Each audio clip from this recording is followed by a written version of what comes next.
ರಾಜ್ಯದಲ್ಲಿ by election ಅಖಾಡ ದಿನದಿಂದ ದಿನಕ್ಕೆ ರಂಗೇರ್ತಾ ಇದೆ.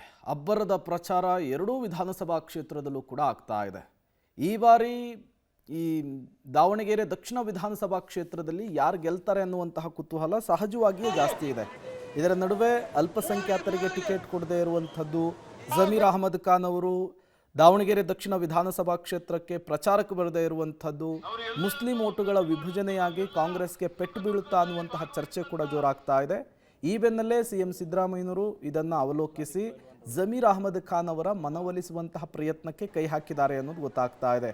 ಏಪ್ರಿಲ್ 5ರಂದು ದಾವಣಗೆರೆಯಲ್ಲಿ ಜಮೀರ್ ಅಹಮದ್ ಖಾನ್ ಹಾಗೂ ಎಸ್ ಮಲ್ಲಿಕಾರ್ಜುನ್ ಅವರು ಜಂಟಿ ಪ್ರಚಾರವನ್ನು ನಡೆಸುವಂತಹ ಸಾಧ್ಯತೆ ಇದೆ ಅಂಥೇಳಿ ಕಾಂಗ್ರೆಸ್ ಮೂಲಗಳು ಮಾಹಿತಿಯನ್ನು ಕೊಡ್ತಾ ಇದೆ. ಯಾವುದೇ ರಿಸ್ಕ್ ಬೇಡ ಎಂಬಂತಹ ಲೆಕ್ಕಾಚಾರದಲ್ಲಿ ಸಿಎಂ ಸಿದ್ದರಾಮಯ್ಯನವರು ಮನವೊಲಿಕೆಯ ದಾಳವನ್ನು ಉರುಳಿಸಿದ್ದಾರೆ ಅಂತ ಹೇಳಲಾಗ್ತಾ ಇರುವಂಥದ್ದು. ಅವರ ಆತ್ಮಕ್ಕೆ ಶಾಂತಿ ಸಿಗಬೇಕು, ಅವರಿಗೆ ಗೌರವ ಕೊಡಬೇಕು ಅಂದ್ರೆ ಯಾರಿಗೂ ಓಟ್ ಹಾಕಬೇಕು? ಶಾಮನೂರು ಶಿವಶಂಕರಪ್ಪನ ಅವರ